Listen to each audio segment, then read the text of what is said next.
सभी साथियों को नमस्कार। हम लोग पढ़ने जा रहे हैं दोस्तों 20% LDC कोटा है जो लेवल 6 का है। ऑफिस सुपरिटेंडेंट का है जो दोस्तों ऑल डिपार्टमेंट का है। आपका ये एग्ज़ाम दोस्तों 8 फरवरी 2026 को रखा गया था। तो बहुत ही एकदम लेटेस्ट पेपर है दोस्तों। आपका 100 मार्क्स रहेंगे, 100 आपका 10 क्वेश्चन रहेगा, 100 इस्टेब्लिशमेंट से और 10 आपका राजभाषा से रहेगा दोस्तों। और चैनल पे हमारे टोटल 31 वीडियो अपलोड हो चुके हैं केवल क्वेश्चन और आंसर का, जिसमें कंप्लीट डिटेल्स सभी ऑप्शनों में पहले वीडियो में जो अब तक के 25 से 26 वीडियो थे जिसमें सभी ऑप्शन को किया जाता था। लेकिन वर्तमान में फिर दोस्तों ने कहा कि नहीं, आप केवल ऑप्शन पॉइंट टू पॉइंट पढ़ाइए क्योंकि वीडियो ज़्यादा लंबा हो जा रहा है। तो फिर मैंने उसको क्लियर करना छोड़ दिया। तो फिर दोस्तों ने यही कह रहा है। तो अब ये नहीं समझ में आ रहा कि इसको सेटिस्फाई करूँ कि इसको मैं ना कहूँ। फिर भी प्रयास जारी रहेगा दोस्तों कि एक परफेक्ट आपका डिलीवरी दिया जा सके। तो चैनल पर दोस्तों आप जाएं, वीडियो देखें और अच्छा लगे तो लाइक और शेयर सब्सक्राइब जरूर करें। टेलीग्राम चैनल से जुड़े, आपका हर डाउट को वहाँ क्लियर किया जाएगा। और देखते हैं, दोस्तों का डिमांड है कि आप ये भी स्टार्ट किया जाए वीकली टेस्ट या 40 50 या 100 क्वेश्चंस। देखते हैं दोस्तों, अभी समय बहुत कम मिल रहा है, ऑफिस टाइम और अपना सब कुछ को मैनेज करते हुए देखते हैं, अगर हो पाता है तो कर देंगे, नहीं तो अभी जो चल रहा है उसको आप बढ़िए। आगे जैसे ही समय मिलेगा तो उसको क्लियर किया जाएगा। तो दोस्तों बिना किसी देरी के चलते हैं हम लोग पहले प्रश्न की ओर। पहला प्रश्न है हमारा दोस्तों, the e office software was design by हुम। ऑप्शन है NIC यानी नेशनल इंफॉर्मेटिक्स सेंटर। ये आपको हमेशा याद रखना है, ये हमेशा आते रहता है। CRIS, RailTel and none of the above. CRIS होता है centre for railway information system. तो दोस्तों प्रश्न संख्या जो हमारा एक है, the e office was designed by whom, यानी ई ऑफिस सॉफ्टवेयर किसके द्वारा तैयार किया गया था? तो NIC द्वारा, नेशनल इंफॉर्मेटिक्स सेंटर। यानी प्रश्न संख्या एक का आंसर होगा ए, NIC। The full form of DSC। DSC का विस्तार क्या है दोस्तों? तो ये पहले भी हमारा जो आप देखेंगे तो ये आ चुका है प्रश्न, वो भी आया था और वो भी आया था। केवल 30 वीडियो में ही आप देखेंगे कि कितने प्रश्न रिपीट हो चुके हैं, आपको मैं ये बता रहा हूँ, आप नोट करते रहिएगा। What is the full form of DSC? तो होता है इसका डिजिटल सिग्नेचर और सर्टिफिकेट होता है। जैसे आपका जब APR रिपोर्टिंग ऑफिसर आपका सबमिट करता है तो उसमें इसकी सिग्नेचर की ज़रूरत होती है। ठीक है दोस्तों, जब कोई ऑफिसर आपका क्या करता है, प्रमोशन ऑर्डर ड्राफ्ट करता है, उसको फाइनलाइज करता है, तो उसको सिग्नेचर डिजिटल रहता है। हर चीज़ में ये DSC का यूज़ होता है। तो ऑप्शन है हमारा पहला departmental standing committee, departmental selection committee और डिजिटल सिग्नेचर सर्टिफिकेट और डिजिटल सर्विस कमेटी। यानी प्रश्न संख्या 2 का जो आंसर होगा वो होगा C, डिजिटल सिग्नेचर सर्टिफिकेट, जिससे हम लोग शॉर्ट में DSC कहते हैं दोस्तों। यानी प्रश्न संख्या 2 हो गया, ये भी हमने अब पहले डिस्कस किया जा चुका है। 2 क्वेश्चन इसका आया है। What is email? Express mail, emergency mail, eligible mail और पेपरलेस मोड ऑफ कम्युनिकेशन। यानी प्रश्न संख्या जो हमारा 3 है दोस्तों, उसका आंसर होगा D, paperless mode of communication. Email का फुल फॉर्म पूछता है कभी कभी, तो ई का इलेक्ट्रॉनिक मेल होता है, ज़्यादा इसमें कुछ नहीं होता है। अगला क्वेश्चन है प्रश्न संख्या 4। Railway board was formed in the year. यानी रेलवे बोर्ड कब स्थापित हुआ था? तो 1906, 1905, 1920 और 1900। यानी प्रश्न संख्या 4 का आंसर होगा 1905। ये भी प्रश्न हमारा क्लियर किया जा चुका है। अब तक 3 प्रश्न हमारे टोटल वीडियोस में क्लियर किए जा चुके हैं। Canons of financial propriety are laid down in. तो Indian Railway financial code, IREM, IREC और IRPSM, Indian Railway project sanction management, ये भी आते रहता है, आप लोग ध्यान दीजिएगा। तो प्रश्न संख्या जो हमारा 5 है दोस्तों, उसका आंसर होगा A, Indian Railway financial code. Next question है हमारा 6, the primary audit authority for Indian Railway is the CAG, president, finance secretary और फाइनेंस मिनिस्टर। यानी हमारा प्रश्न है दोस्तों, भारतीय रेलवे में जो हमारा लेखा परीक्षा के लिए प्राथमिक पदाधिकरण कौन है? CAG, राष्ट्रपति, वित्त सचिव और फाइनेंस मिनिस्ट्री। यानी प्रश्न संख्या जो हमारा 6 है उसका आंसर होगा ए, जो पहले भी हमारे वीडियोज़ में किए जा चुके हैं। यानी अब तक ये 4 प्रश्न हमारे वीडियोज से ही हैं। Railway budget was merged, railway budget merge with general budget in the year. तो ऑप्शन है हमारा 2015, 14 से 15, 15 से 16, 16 से 17 और 17 से 18। यानी प्रश्न संख्या जो हमारा 7 का जो आंसर होगा दोस्तों वो होगा ए, 14 से 15, जो कि हमारे पहले की वीडियो में ये चर्चा किया जा सकता है। देखिए 2 चीज़ें आती है, कब अलग हुआ, कब मर्ज हुआ, ये सारे प्रश्न आपके आते रहते हैं।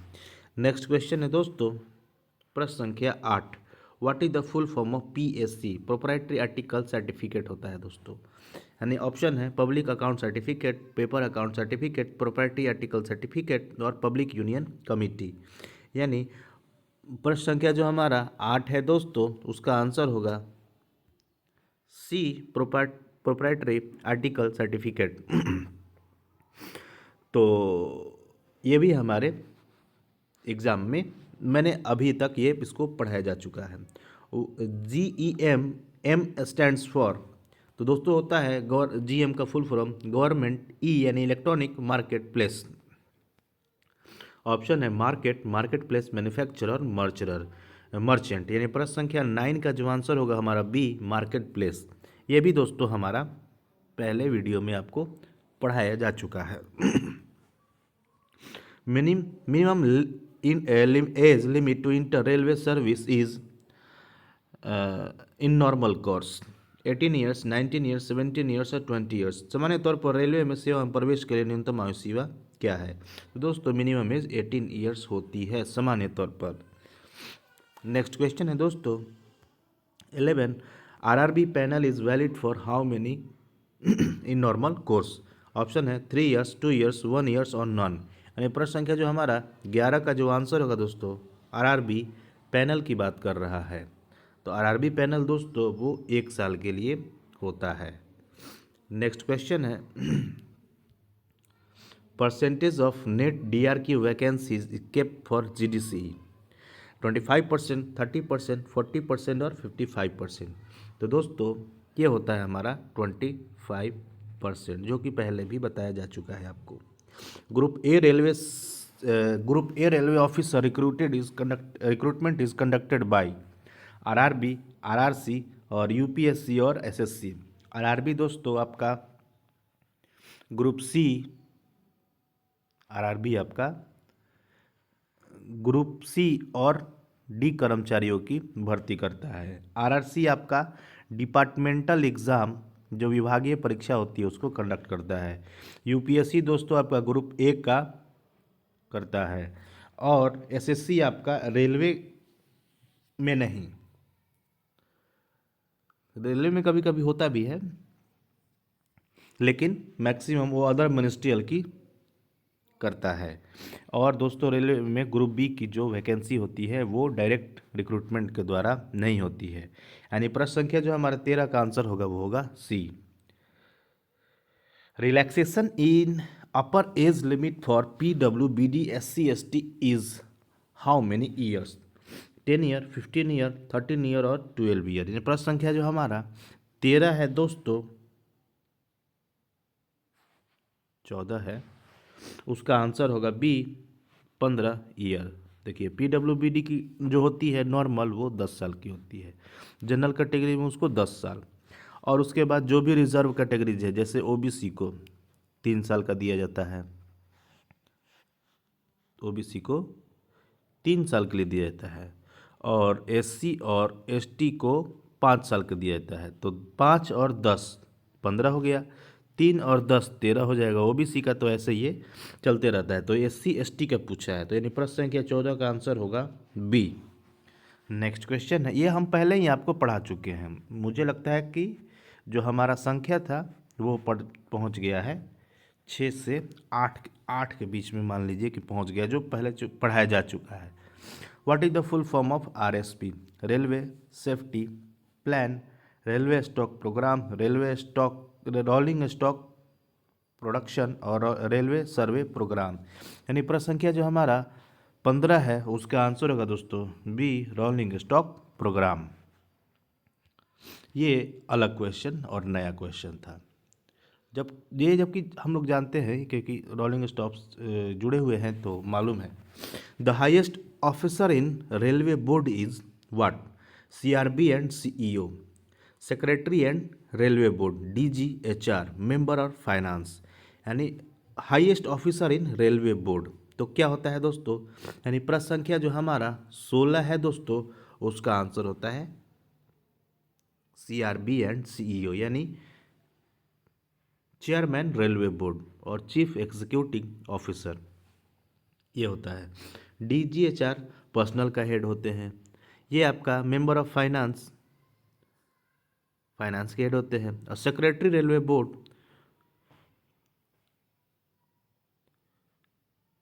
वो अलग एक पद होता है दोस्तों। यानी प्रश्न संख्या जो हमारा 16 का जो आंसर होगा वो होगा दोस्तों ए।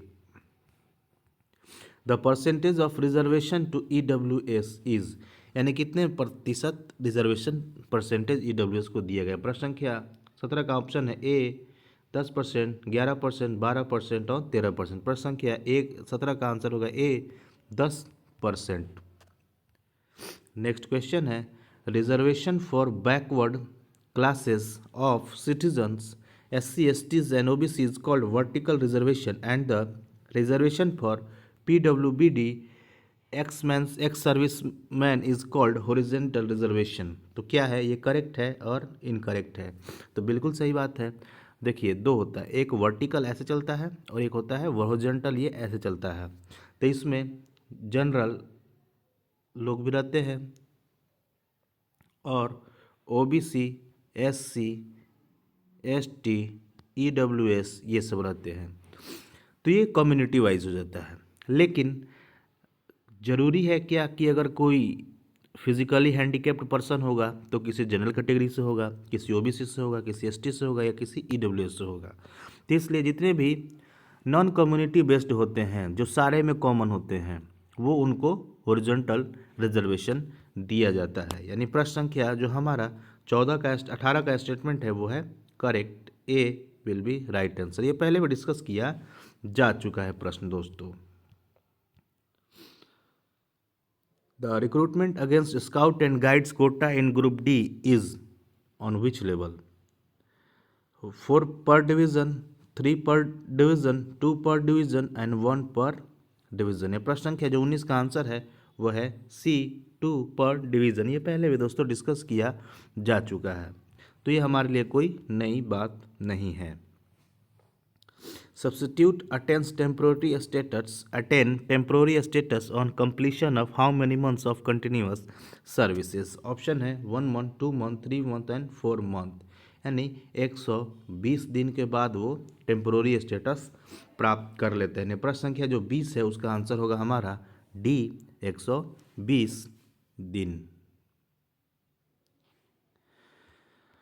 नेक्स्ट क्वेश्चन है दोस्तों प्रश्न संख्या 21। RTI act 2005 came into force. Option है 12 अक्टूबर, 15 अगस्त, 15 जून और 1 नवंबर 2005 सारे में है। यानी प्रश्न संख्या जो हमारा 21 का जो आंसर होगा दोस्तों ए 12 अक्टूबर 2005। ये पहले भी दोस्तों बताया जा चुका है। What is the full form of TDS? तो tax deducted at source, tax deducted on salary, deemed salary on salary tax और डिडक्शन ऑफ सैलरी टैक्स। प्रश्न संख्या जो हमारा 22 का जो आंसर होगा वो होगा दोस्तों ए टैक्स डिडक्टेड एट सोर्स। ये हम लोग पहले भी पढ़ चुके हैं दोस्तों।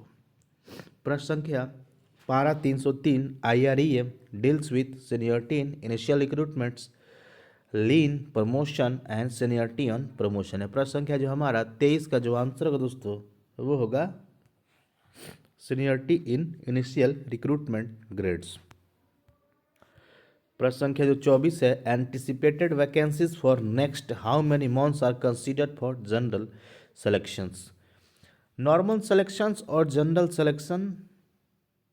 जनरल सिलेक्शन में सभी डिपार्टमेंट के लोग भाग लेते हैं और सिलेक्शन में भी, लेकिन उनका जो वैलिड जो एंटिसिपेटेड वैकेंसीज का टाइमिंग करने का जो होता है वो सेम ही होता है। तो देखो दोस्तों, ऑप्शन हमारा ए है 12, 13, 14 और 15। तो 12 होता है दोस्तों वो हमारा नॉन सिलेक्शन पोस्ट के लिए होता है और 15 होता है हमारा दोस्तों सिलेक्शन पोस्ट के लिए। और एक्स कैडर के लिए दोस्तों 24 महीने होती हैं और ग्रुप बी के लिए दोस्तों वो होता है आपका 30 महीना, 24 प्लस 6, यानी प्रश्न संख्या 24 का आंसर होगा डी, 15 महीने। नेक्स्ट क्वेश्चन है, ये भी पहले पढ़ाया जा चुका है। Who will act as the chairman of trade testing panel in a division. Chairman of trade testing panel in a division, तो senior scale, J grade, assistant officer of the department और एसएससी ऑफ द डिपार्टमेंट। यानी प्रश्न संख्या जो हमारा 25 है दोस्तों, इसका आंसर होगा B, J grade of the department. Next question है, MSCP rules came into effect from which date. यानी 1/9/1999, 1/9/2008 और 1/1/2006। यानी प्रश्न संख्या जो हमारा 26 है उसका आंसर होगा बी, 1/9/2008। ये जो पहले भी डिस्कस किया जा चुका है। ये क्वेश्चन थोड़ा सा नया है, लेकिन जो 25 नंबर इसको भी पहले भी डिस्कस किया जा चुका है। आप देखेंगे ना कि दोस्तों 80% टू 90% जितने भी प्रश्न हैं वो हमारे आपके जो वीडियो जो 30, हम क्यों कहते हैं कि इतना क्वेश्चन बैंक तैयार हो चुका है, उसका मोटिव यही रहता है कि अगर आप उनको कवर कर लेंगे ना तो आपको 70 टू 80% मार्क्स यहीं से प्राप्त हो जाते हैं। उसके अलावा जो 30% है वो आपका एक्स्ट्रा एफर्ट्स, आपका मेहनत, आपका जो तैयारी, आपकी जो अलग अलग जो मटेरियल को पढ़ना, एक्सपीरियंस, वो सारी चीज़ें डिपार्टमेंटल एग्जाम में काम आते हैं। प्रश्न संख्या हम 27 को देखते हैं दोस्तों, क्योंकि ज्ञान की बातें तो चलती ही रहेगी वीडियो में। ऑप्शन है हमारा, mutual transfer requires for the approval of home, DRM, GM, J grade officer of the department और सीनियर डीपीओ। यानी प्रश्न संख्या जो 27 होगा उसका आंसर होगा बी, 27 का आंसर होगा जीएम नहीं डीआरएम। डीआरएम देखिए होता क्या है नॉर्मली कंडीशन कि अगर डिवीज़न कंट्रोल्ड पोस्ट है तो डीआरएम होता है, और जो आपका जैसे आप डिवीज़न में नहीं है, प्रोडक्शन यूनिट में, तो वहाँ क्या होगा, तो आपका जो हेड ऑफ डिपार्टमेंट है वहाँ पर पीएचओडी, उसकी अथॉरिटी से ये लेटर फाइनल होकर के जाती है दोस्तों। नेक्स्ट क्वेश्चन, प्रश्न संख्या 27 का आंसर होगा ए, डीआरएम। नेक्स्ट क्वेश्चन है, alteration of record date birth of requires the approval of whom, railway board, GM, PCPO and SDGM. यानी प्रश्न संख्या जो हमारा 28 का जो आंसर होगा दोस्तों वो होगा सी, पीसीपीओ। ये पहले भी ये सब प्रश्नों को क्लियर किया जा चुका है। The highest authority for appraisal of performance in APR is, reporting authority. कह रहा है कि अप्रेजल ऑफ एपीआर के परफॉर्मेंस में सबसे ऊपर अथॉरिटी क्या है, सबसे बड़ा अधिकारी। तो रिपोर्टिंग, रिव्यूइंग, एक्सेप्टिंग और डिसिप्लिनरी अथॉरिटी। सबसे बड़ी बात है कि ऑप्शन जो हमारा 4 है वो हमारा किससे रिलेटेड है, हमारा डिसिप्लिन एंड अपील रूल से है। ऑप्शन अब 3 बचे, तो सबसे पहला हमारा जो अधिकारी होता है जो रिपोर्टिंग ऑफिसर होता है उसके बाद रिव्यूइंग ऑफिसर होता है, और वो उसके बाद एक्सेप्टिंग ऑफिसर होता है। तो आप जिसके अंडर में काम कर रहे हैं वो आपका रिपोर्टिंग ऑफिसर होता है। उसके ऊपर जो आपका रिपोर्टिंग ऑफिसर उस जिसके अंडर में काम कर रहा है, उससे जो बड़ा इमीडिएट अधिकारी है, तो वो रिव्यूइंग ऑफिसर होता है। और एक्सेप्टिंग ऑफिसर हमेशा उसका लगभग अपॉइंटिंग अथॉरिटी के बराबर होता है। तो ये हमारा ऐसे ये चैनल चलता है। यानी प्रश्न संख्या जो हमारा 29 का जो आंसर होगा दोस्तों वो होगा सी। आगे बढ़ते हैं दोस्तों।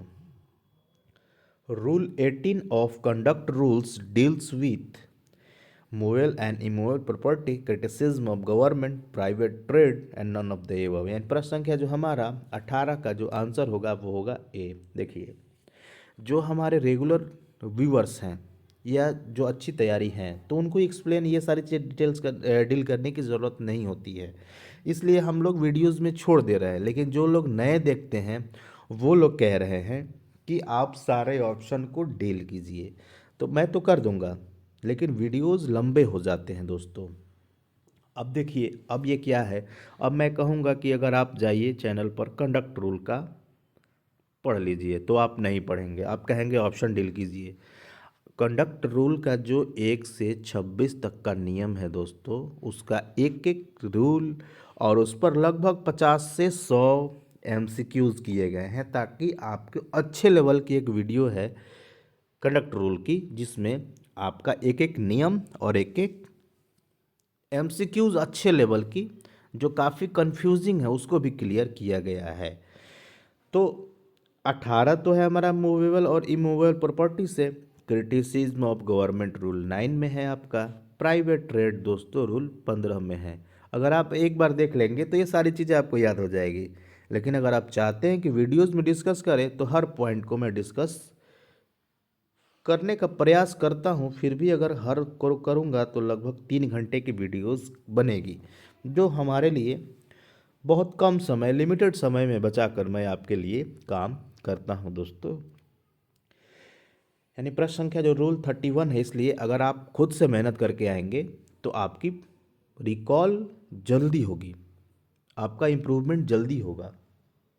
नेक्स्ट क्वेश्चन है rule 3 of conduct rules relates to unbecoming of a railway servant, political neutrality और direction of official superiors.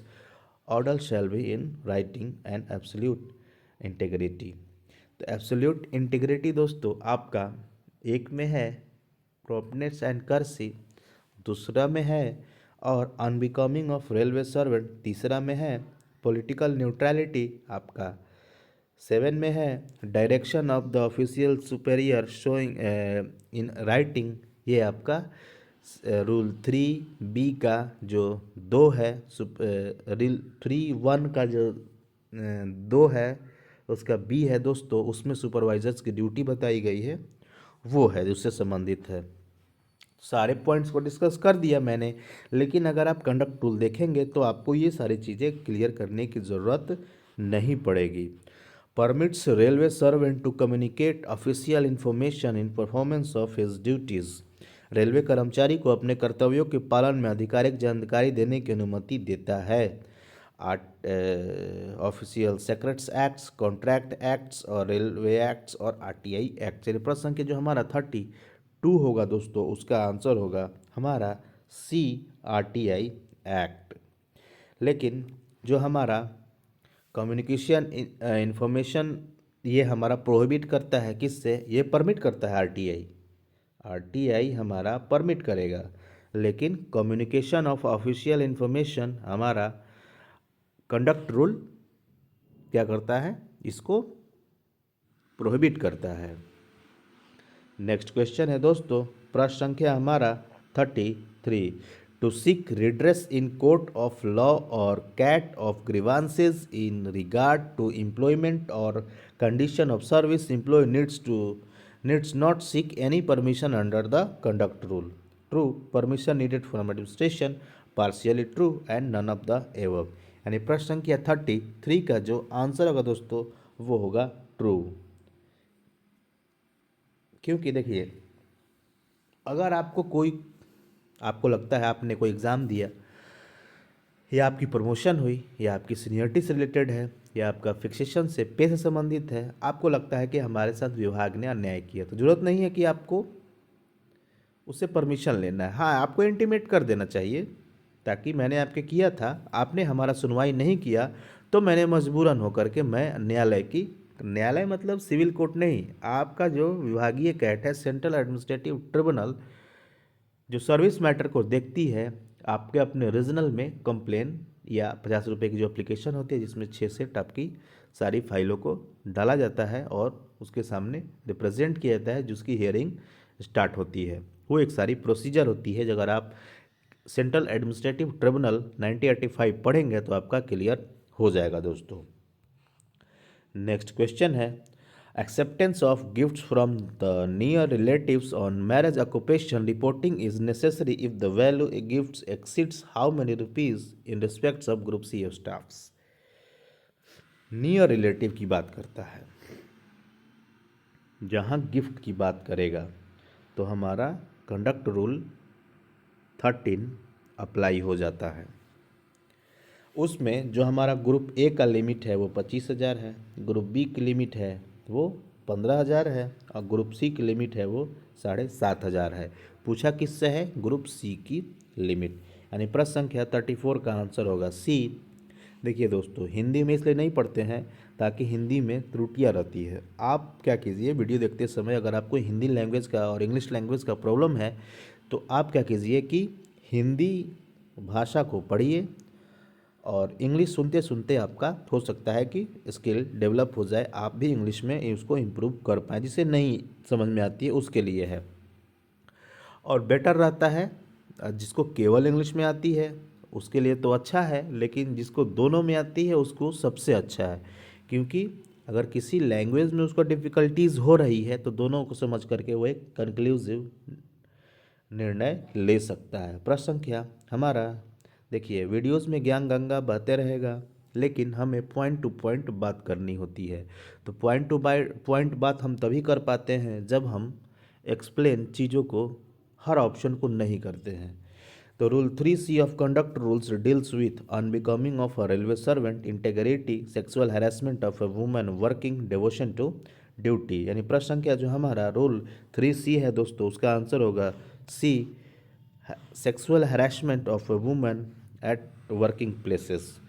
Unbecoming of a railway servant ये हमारा रूल 3 का एक में है, इंटेग्रिटी भी है और डिवोशन ऑफ ड्यूटी है। नेक्स्ट क्वेश्चन है, आचरण नियमों का 3C किससे संबंधित है? तो आप जानते ही हैं कामकाजी महिला का यौन उत्पीड़न से संबंधित है। यानी प्रश्न संख्या हम 37 को देखते हैं कि permanent negotiating machinery is function in how many tears. Option है 3, 4, 2 और 5। आप देखते हैं कि जो हमारा PNM जो है वो 3 लेवल पर काम करता है, रेलवे बोर्ड लेवल पर, जोन लेवल पर और डिवीज़न लेवल पर दोस्तों। यानी प्रश्न संख्या जो हमारा 36 का आंसर होगा वो होगा ए, 3 टीयर्स पर। Subscription to SRPF and State Railway Provident Fund should be discontinued during the superannuation, last 1 year, last 3 months, last 6 months and last 1 month। यानी कि सब्सक्रिप्शन सर्विस ऑफ सुपरएनुएशन बंद हो जाती है। यानी प्रश्न संख्या जो हमारा 37 का जो आंसर होगा वो होता है दोस्तों ए, लास्ट 1 ईयर।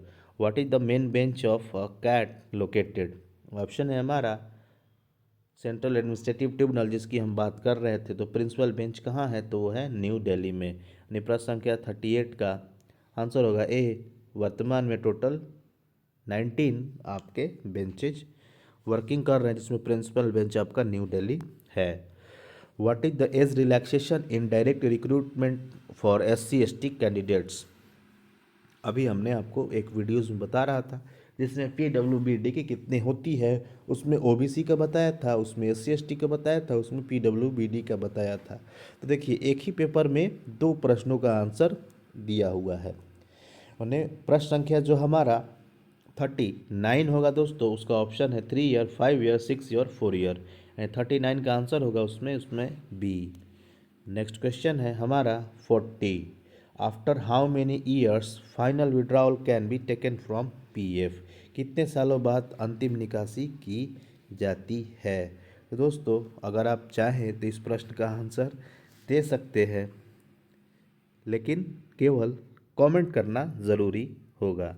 यानी प्रश्न संख्या 40 का आंसर होना चाहिए आपका बी। अगर आपका कोई राय है तो डॉक्यूमेंट के साथ, प्रूफ के साथ आप टेलीग्राम चैनल पर कमेंट करें, उसको डिस्कशन किया जाएगा। नेक्स्ट क्वेश्चन है post based roster was implemented from 1995, 1997, 1999 और 2001। यानी प्रश्न संख्या जो हमारा 14 का आंसर होगा वो होगा दोस्तों बी। और दोस्तों ये पहले भी क्वेश्चन डिस्कस किया जा चुका है। An employee must secure not less than how many marks in the written for OSLD selections। OSLD चयन के लिए लिखित परीक्षा में एक कर्मचारी को कम से कम कितने अंक प्राप्त करने होंगे। यानी प्रश्न संख्या जो हमारा 42 का ऑप्शन है 60, 50, 70 और 40। तो दोस्तों नॉन सेफ्टीज कैटेगरीज और सेफ्टीज कैटेगरीज होती है। यानी प्रश्न संख्या जो हमारा 42 का आंसर होगा वो होगा A 60%। Declaration of the post as selection और non selection is done by whom. तो जीएम, एचओडी, रेलवे बोर्ड और डीआरएम। तो दोस्तों इस प्रश्न का आंसर होगा 43 का आंसर होगा सी, रेलवे बोर्ड। और दोस्तों इस प्रश्न को भी पहले डिस्कस किया जा चुका है। नेक्स्ट क्वेश्चन है selection committee should be consisting of at least how many members, 5, 3, 4 और 1। यानी प्रश्न संख्या जो हमारा 44 का जो आंसर होगा दोस्तों वो होगा बी 3। ये भी पहले प्रश्न डिस्कस किया जा चुका है। नेक्स्ट क्वेश्चन है what percentage of marks are to be obtained in the selection for being declared outstanding, 50%, 80%, 80% in the aggregate और 80% 70%। ये प्रश्न का जो हमारा 45 का जो आंसर होगा दोस्तों वो होगा सी, 80% इन एग्रीगेट। ये भी प्रश्न पहले डिस्कस किया जा चुका है। प्रश्न संख्या 45 का आंसर होगा C, 80% in aggregate. Next question है for candidates selected through RRB और other recruiting agency and sent for initial training to training school seniority will be determined by whom। Date of appointment to the grade, date of regular promotion after due process, date of joining in the working post after due process, date of order obtained in the examination held at the end of training period। यानी प्रश्न संख्या जो हमारा 46 का जो answer होगा दोस्तों वो होगा डी। ये भी प्रश्न को पहले डिस्कस किया जा चुका है। इसका मतलब है कि जैसे किसी जगहों पर, जैसे मान लीजिए कि एक क्लर्क है तो उसको डायरेक्ट अपॉइंट कर दिया जाता है क्योंकि उसकी ट्रेनिंग पीरियड इनिशियल नहीं अनिवार्य होती है। लेकिन एक जो हमारे जूनियर इंजीनियर हैं, जेई है, एसएससीज हैं, टेक्नीशियंस हैं, उनको इनिशियल ट्रेनिंग की आवश्यकताएं होती है। तो जो हमारे जेई होते हैं जो डिपार्टमेंटल एग्ज़ाम के थ्रू प्रमोशनल कोटा से होते हैं उनकी ट्रेनिंग पीरियड 6 महीने की होती है, और सिलेक्शन के थ्रू होते हैं उनकी 1 साल की होती है। तो डिपार्टमेंटल के लिए अलग होता है। लेकिन जहाँ ये डायरेक्ट की बात कर रहा है, तो जब आरआरबी से आप जेई आएंगे तो पहले आप ट्रेनिंग होंगे, पैनल आएगा कुछ अलग, टेक्नीशियन 3 आएंगे तो आप ज्वाइन करेंगे तो पैनल आएगा अलग, फिर आपको टीटीसी या टीटीसी भेजा जाएगा जहाँ तय होता है दोस्तों। इसलिए प्रश्न संख्या 46 का आंसर होगा हमारा डी। नेक्स्ट क्वेश्चन है 47। What is the zone of consideration in case of LDC selections. Next question है, ऑप्शन है 1:2, 1:3, 1:4 एंड 47 कि all employees who fill the eligibility conditions. प्रश्न का हमारा 47 का जो आंसर होगा डी। इसको पहले भी डिस्कस किया जा चुका है। नेक्स्ट क्वेश्चन है railway servants retiring before completion of 10 years qualifying service is eligible for following. Retirement gratuity, service gratuity in lieu of pension, both A and B and none of the above. यानी 10 साल की अर्हता सेवा पूरी होने से पहले सेवानिवृत्ति होने वाला रेलवे कर्मचारी निम्नलिखित में से किसके लिए पात्र है? तो रिटायरमेंट ग्रेचुइटी, पेंशन के बदले सर्विस ग्रेचुइटी, और दोनों। होने से पहले सेवानिवृत्ति होने वाले रेलवे कर्मचारी किसके लिए पात्र है? यानी प्रश्न संख्या जो हमारा 48 का जो आंसर होगा दोस्तों वो होगा हमारा सी, क्योंकि ग्रेचुइटी पाने के लिए आपको 5 साल की रिक्वायरमेंट होती है, पेंशन के लिए 10 साल की होती है दोस्तों। प्रश्न संख्या हमारा 59 है, maximum percentage of pension that can be commuted, 30%, 40%, 50% और 100%। पेंशन का अधिकतम कितना प्रतिशत जिसे कम्यूट किया जा सकता है? तो ऑप्शन है हमारा 49%, सॉरी क्वेश्चन नंबर है 49, उसका आंसर होगा दोस्तों बी 40%, जिसे पहले भी डिस्कस किया जा चुका है। आप देखेंगे कि 80 से 70% क्वेश्चन हमारे जो 30 पेपर्स है उसी में से सारा ये घूम फिर करके आ रहा है। इसलिए मैं कहता हूँ दोस्तों आप समय निकालिए, एक एक को देखते रहें, इंपॉर्टेंट पॉइंट्स को, इंपॉर्टेंट नोट्स को आप बनाते रहें, आप पढ़ते रहें। इन case of death of railway servant the family pension will be payable eight enhanced rates for how many years? कह रहा है servant, in case of death of railway servant for 7 years, for 5 years, for 10 years, for a period of 15 years. यानी प्रश्न संख्या जो हमारा 50 है दोस्तों उसका आंसर होगा सी फॉर 10 ईयर्स। देखिए रेल कर्मचारी की मृत्यु के मामले में देखिए रेल कर्मचारी जो सेवा में है उसके लिए होता है 10 साल, जो रिटायर्ड लोग होते हैं उनके लिए होता है 7 साल। यानी रेल कर्मचारी जो सेवा में है उसकी बात कर रहा है। प्रश्न संख्या 50 का आंसर होगा इसमें हमारा सी। नेक्स्ट क्वेश्चन को हम लोग देखते हैं दोस्तों। Retirement gratuity is calculated at the rate of how many months how many emoluments for every complete 6 month period of service. पूरे 6 महीने की सर्विस की अवधि के लिए वेतन किस दर से गणना की जाती है? यानी प्रश्न संख्या जो हमारा 51 है दोस्तों, इसका ऑप्शन है 1/2, 1/4, 1/3 और 2/3। जो ग्रेचुइटी की गणना होती है पूरे 6 महीने की सर्विस की अवधि के लिए वेतन की दर से की जाती है। यानी पूरे 6 महीने का जब किया जाएगा क्या होता है, जब किया जाता है तो क्वालिफाइंग सर्विसेज होती है वो बाई 2 होती है। तो क्वालिफाइंग सर्विसेज का होता है ईयर के रूप में, तो ईयर को जब डिवाइड करते हैं 2 से, तो जब 6 महीने की बात होगा तो ये ऑलरेडी ईयर का हाफ है। यानी प्रश्न संख्या 51 का आंसर होगा हमारा B 1/4। Employees recruited on or after who which date comes under NPS? तो 31/12 यानी 1/1/2004, 1/1/2003 और 1/4/2004। ये प्रश्न संख्या जो हमारा 52 है दोस्तों, इसका आंसर होगा बी 1/1/2004। ये सारे प्रश्न डिस्कस किए जा चुके हैं पहले। Pay element of running staff for purpose of calculating retirement benefits shall include an additional element of what % of the basic pay? Retirement लाभों की गणना के उद्देश्य से रनिंग स्टाफ के वेतन तत्व में मूल का कितना प्रतिशत एकत्रित तत्व शामिल किया जाएगा? ऑप्शन है 30, 45, 55 और 50। यानी प्रश्न संख्या 53 का आंसर होगा बी 55%।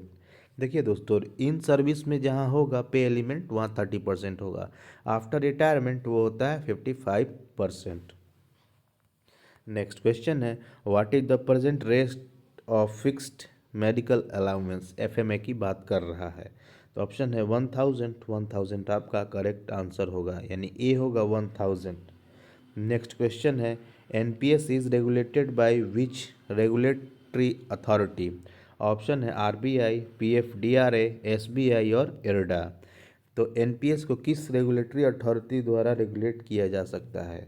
यानी प्रश्न संख्या जो हमारा 55 का जो आंसर होगा दोस्तों वो होगा हमारा B, PFRDA, pension fund regulatory development authority. Full night in railway duty means 10 to 6 AM, 10 PM to 6 AM। प्रश्न संख्या जो हमारा 56 का आंसर होगा वो होगा ए, क्योंकि दोस्तों ये हमें पहले भी डिस्कस कर चुके हैं। नेक्स्ट क्वेश्चन है, how many days leave is granted as maternity leave? 120 days, 180 days, 90 days and none of the above. मातृत्वावकाश के रूप में कितने दिन की छुट्टी दी जा सकती है? तो दोस्तों इसका आंसर होगा बी, 180 दिन। नेक्स्ट क्वेश्चन है दोस्तों, which of the following is a major penalty? तो censure is a minor penalty, withholding increment, withholding promotion, removal from service. यानी प्रश्न संख्या जो हमारा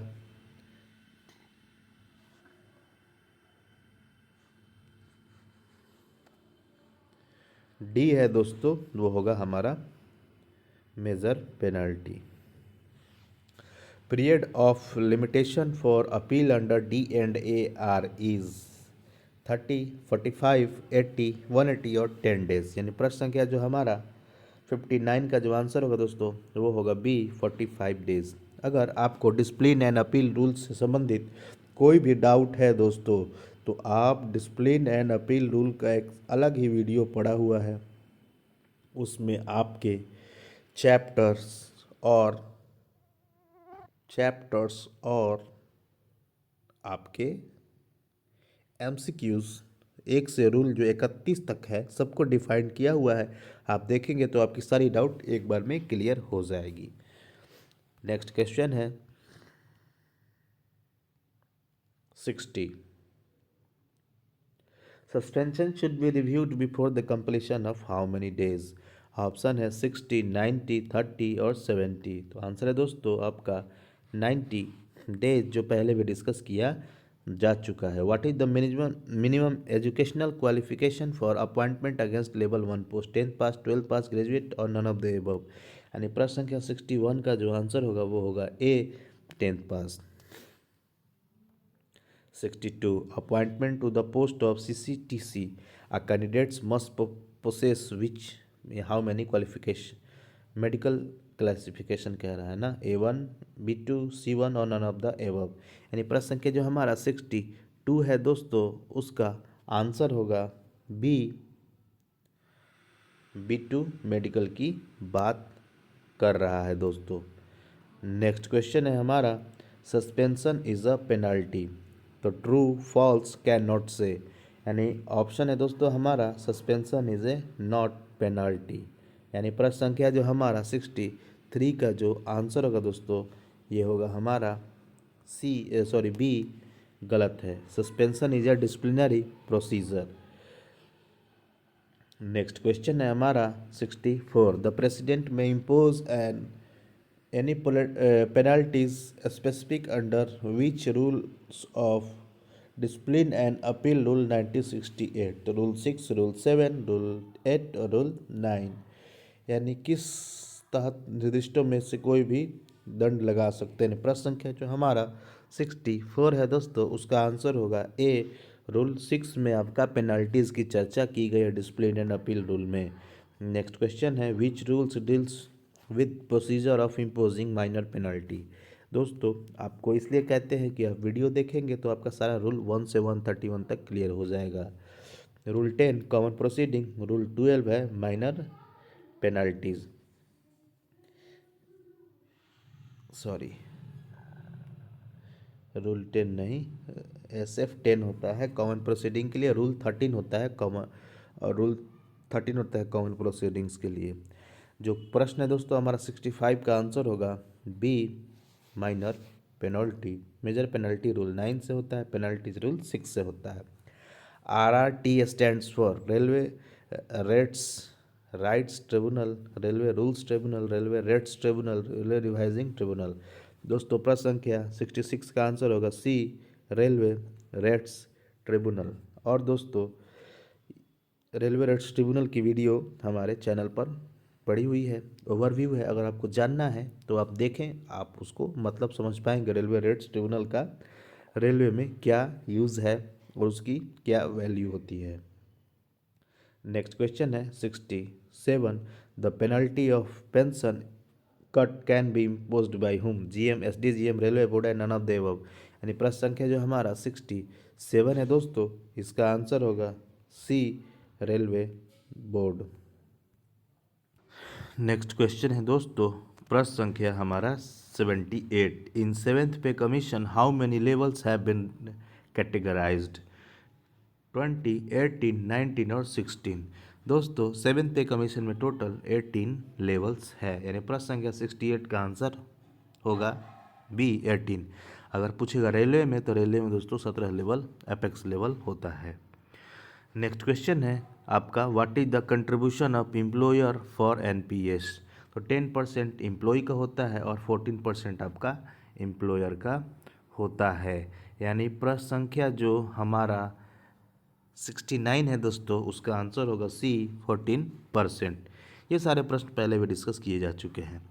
एक्सपैंड एचआरएमएस पहले बताया जा चुका है, human rights management system, house resource maintenance system, human resource management system, human resource maintenance system. प्रश्न संख्या जो हमारा 70 का आंसर होगा दोस्तों, वो होगा सी। नेक्स्ट क्वेश्चन है 71, at what rate TPA is permissible if an employee has taken 10 days LAP in a calendar month. TPA मतलब ट्रांसपोर्ट अलाउंस होता है। तो दोस्तों अगर कोई भी एम्प्लॉय महीने में एक भी दिन ड्यूटी करता है तो उसको 100% टीपीए दिया जाता है। यानी प्रश्न संख्या जो हमारा 71 का जो आंसर होगा दोस्तों, वो होगा A. Who is eligible for NPA. NPA होता है दोस्तों नॉन प्रैक्टिसिंग अलाउंस। तो प्रैक्टिस कौन करेगा, डॉक्टर करेगा। तो ये दोस्तों जो हमारे रेलवे डॉक्टर्स होते हैं उसके लिए दिया जाता है। प्रश्न संख्या जो हमारा 72 का आंसर होगा दोस्तों, वो होगा सी, रेलवे डॉक्टर्स। सीसीएल में not be granted for less than how many days. Option है 15, 10, 5 और 30। CCL means child care leave. यानी प्रश्न संख्या 73 का आंसर होगा हमारा 5 days। नेक्स्ट क्वेश्चन है दोस्तों, maximum period of LAP can be accumulated is. Option है 200, 250, 300, नो लिमिट। यानी प्रश्न संख्या जो हमारा 34 का आंसर होगा, वो होगा सी, 300। Maximum encashment of LAP in the entire service is how many days, 10 days, 20 days, 60 days और 30 days। यानी प्रश्न संख्या जो हमारा 75 का आंसर होगा, वो होगा सी, 60 days। इसमें दोस्तों एक बार में आप 10 एलएपी आप कम ये कर सकते हैं, इनकैश करा सकते हैं, वो भी हर 2 साल का गैप के बाद। नेक्स्ट क्वेश्चन है, no railway employee shall be granted leave of any kind for a continuous period exceeding how many years, 4 years, 3 years, 5 years and none of the above. यानी प्रश्न संख्या जो हमारा 76 है दोस्तों, इसका आंसर होगा 5 years। नेक्स्ट क्वेश्चन है, how many occasions can a workshop staff be granted A half day LAP.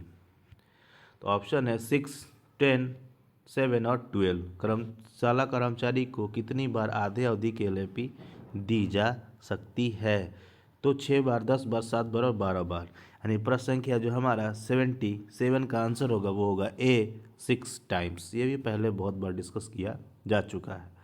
How many sets of school cheque pass can be issue, 2 sets, 3 sets, 6 sets, 4 sets। यानी प्रश्न संख्या जब set की बात करेगा तो 3 होगा और जब हाफ सेट की बात करेगा तो 6 होगा। यानी प्रश्न संख्या जो हमारा 78 का आंसर होगा दोस्तों, वो होगा हमारा बी, 3 सेट। नेक्स्ट क्वेश्चन है, expand AILTC, all India leave travel concession, all India leave travel commission, all India leave travel consortium. यानी प्रश्न संख्या जो हमारा 79 का जो आंसर होगा दोस्तों वो होगा all India leave travel concession. Next question है an is an officer eligible to travel on duty with a spouse. Option है no, yes, cannot say and none of the above. यानी प्रश्न संख्या जो हमारा 80 का जो आंसर होगा वो होगा येस, उन्हें अनुमति होती है। नेक्स्ट क्वेश्चन है what kind of metal pass is an employee working in level 14। तो गोल्ड, प्लैटिनम, सिल्वर और ब्रोंज। यानी प्रश्न संख्या जो हमारा 81 का जो आंसर होगा दोस्तों वो होगा सिल्वर, क्योंकि जो लेवल 14 होता है दोस्तों वो होता है आपका सिल्वर का, जिससे वो ड्यूटी पास के लिए एलिजिबल होते हैं। देखिए जो जूनियर स्केल से स्टार्ट होता है और आपका सिलेक्शन ग्रेड तक की अधिकारियों को आपका ब्रोंज दिया जाता है, और आपका एसएजी लेवल से लेकर के एचएजी तक आपका दिया जाता है सिल्वर, और जीएम और सीआरबी और जो भी सीआरएस वगैरह होते हैं इनको गोल्ड पास दिया जाता है। Gold duty, gold metal token होता है वो ड्यूटी पास होता है। Pass for gallantry award is given in recognition to those honoured by GM, CRB, governor और प्रेसिडेंट ऑफ इंडिया। ये सवाल नया है, यानी प्रश्न संख्या जो हमारा 82 का आंसर होगा वो होगा D, president of India. Compassionate allowance बहुत रेयरेस्ट क्वेश्चन आता है कभी कभी। Compassionate allowance shall not exceeding how many of compensation pension. तो 1/2, 1/4, 2/3 और 1/3, कितना अधिक नहीं होना चाहिए। यानी प्रश्न संख्या 83 का जो आंसर होगा दोस्तों वो होगा हमारा सी, 2/3। देखिए 1/3 से कम नहीं होगा और 2/3 से अधिक नहीं होगा। नेक्स्ट क्वेश्चन है हमारा 84। What is the maximum age up to which a dependent son is eligible for family pension. 21 years, 25 years, 30 years और 50 ईयर्स। आश्रित बेटे के लिए पारिवारिक पेंशन के लिए अधिकतम उम्र क्या है।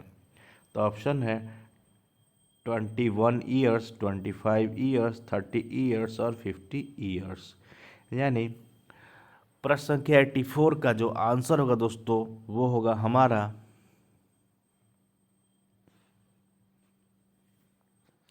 B, 25 year.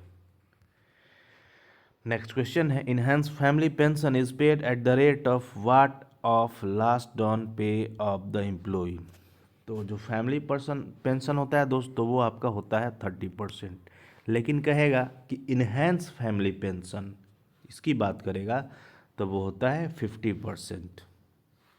यानी प्रश्न संख्या 85 का आंसर होगा बी, 50%।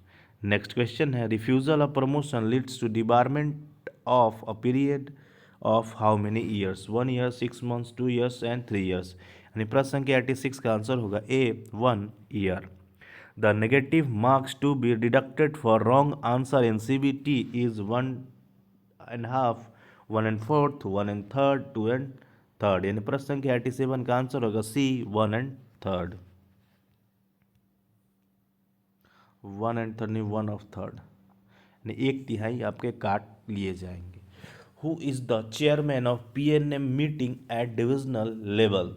तो दोस्तों अगर आप डिवीज़न पर हैं तो डिवीज़न का जो हेड होगा यानी डीआरए आप पीएनएम मीटिंग को कंडक्ट करेगा, और जोन पर हेड कौन होता है तो जीएम होते हैं तो वो जोन पर कंडक्ट करते हैं, और रेलवे बोर्ड के हेड कौन होते हैं सीआरबी, तो वो सेंट्रल लेवल बोर्ड के चेयरमैन जो सेंट्रल लेवल पर होती है पीएनएम मीटिंग उनके चेयरमैन ये होते हैं।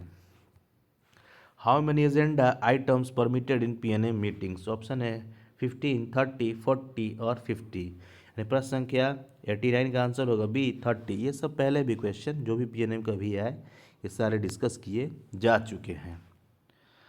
An employee on a transfer can retain quarters or normal rent for a period of how many months? 1 month, 2 months, 6 months और 8 month। प्रश्न संख्या 90 का जो आंसर होगा दोस्तों वो होगा बी, 2 months।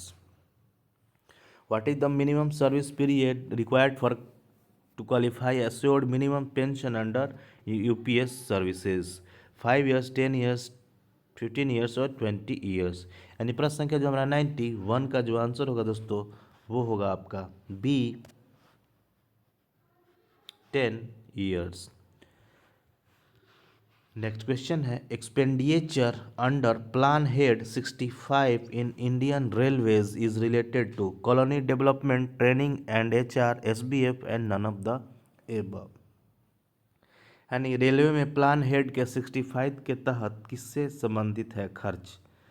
कॉलोनी के विकास, ट्रेनिंग और HR, SBF और इनमें से कोई नहीं। यानी प्रश्न संख्या जो हमारा 92 है दोस्तों उसका आंसर होगा B, training and HR। The Store Department of Indian Railways uses which of the following methods to procure goods and services? तो ऑप्शन है limit tendering, open tendering, direct purchase and all of the above.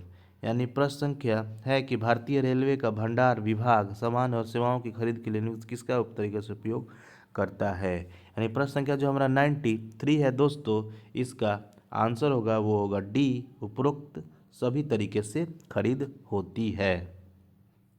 UDM in terms of store procurement process stands for user depot module. ये पहले भी discuss किया जा चुका है। Option है user demo module, user depot module, universal depot module और user demand module. प्रश्न संख्या हमारा 94 का आंसर होगा दोस्तों वो होगा B, user depot module. Next question है हमारा 95। How many new labor codes came into operation recently? 2, 3, 4 and 5। प्रश्न संख्या 96 का आंसर होगा सी, 4 लेबर कोड्स। नेक्स्ट क्वेश्चन है 96। How many existing labour law consolidated into new labour codes? ये तो आपको काउंट करना पड़ेगा। 3, 4, 9, 11। How many existing labours law consolidated into new labour codes? Option है 30, 19, 50 और नन ऑफ द एबव। यानी प्रश्न संख्या जो हमारा 96 का जो आंसर होगा वो होगा 29।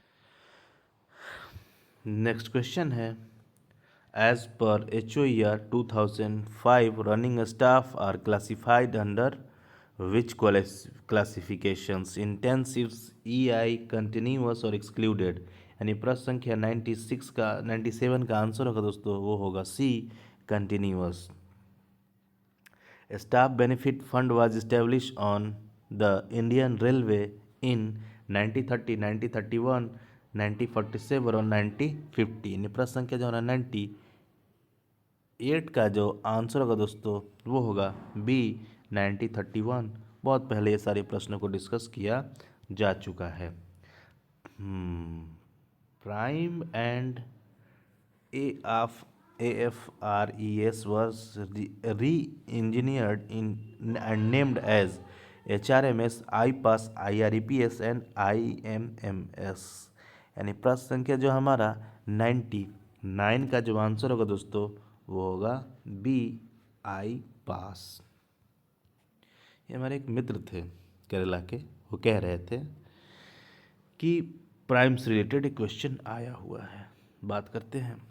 In addition to matching contribution of 10% by employer under UPS, an estimated contribution towards pool corpus shall be paid by the central government on aggregate basis how many? 14%, 9%, 8.5% और 15%। यानी UPS के तहत नियोक्ता द्वारा 10% मैचिंग योगदान के अलावा पूल कॉर्पस के लिए अनुमानित कितना योगदान केंद्र सरकार द्वारा कुल आधार पर भुगतान किया जाएगा? यानी प्रश्न संख्या जो हमारा 100 का जो आंसर होगा वो होगा दोस्तों सी,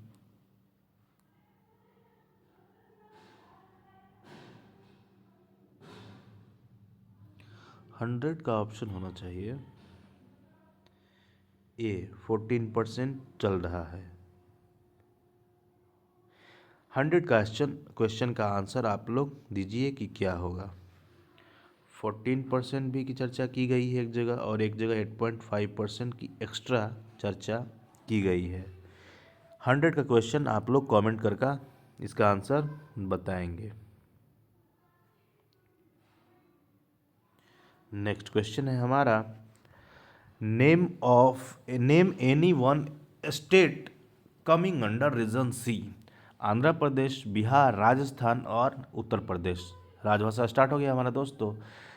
क्षेत्र सी के अंतर्गत आने वाले किसी एक राज्य का नाम बताएं। तो क्षेत्र सी में कौन आएगा?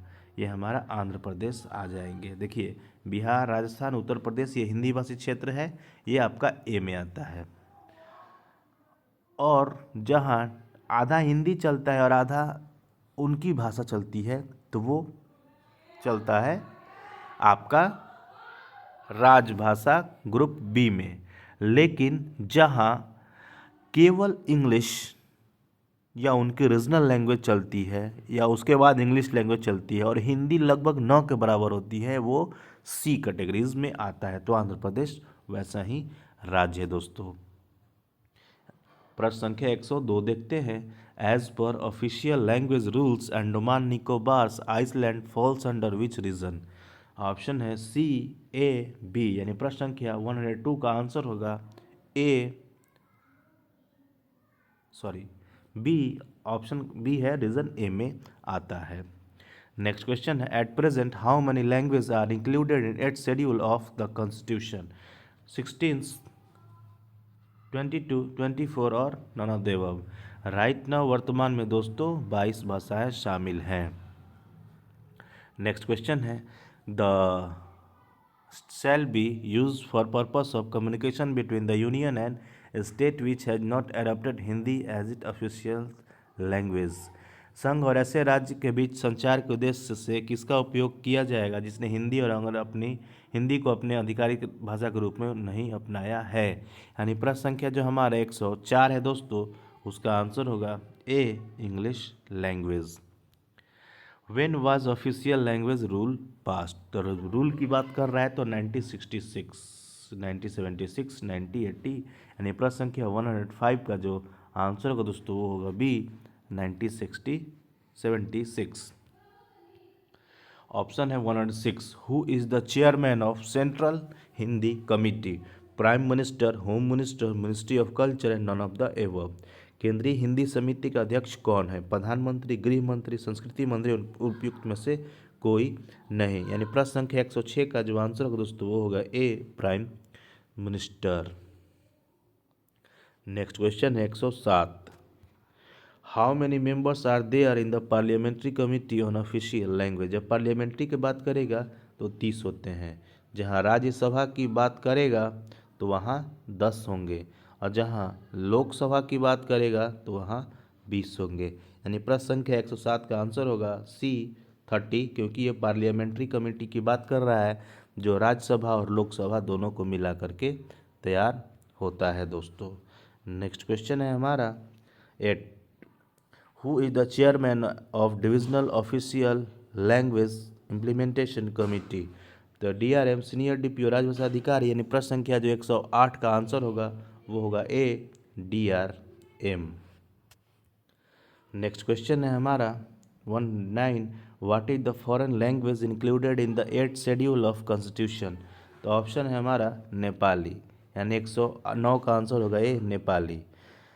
दूसरा क्वेश्चन है, the official language rules 1966 is applicable on entire country accept this one state, Tamil Nadu. यानी प्रश्न संख्या हमारा देखिए पहला ऑप्शन मिल गया तो चार ऑप्शन पढ़ने का कोई मतलब नहीं है। यानी प्रश्न संख्या 110 का आंसर होगा ए, तमिलनाडु।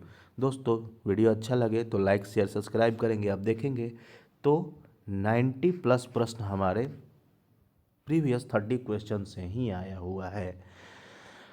तो मिलते हैं अगले वीडियो में, तब तक के लिए नमस्कार। अच्छा लगे तो वीडियो लाइक, शेयर, सब्सक्राइब कीजिए। कोई त्रुटियां रही हो तो कमेंट कीजिए, टेलीग्राम चैनल पर डिस्कस कीजिए। मिलते हैं अगले वीडियो में, तब तक के लिए नमस्कार, धन्यवाद।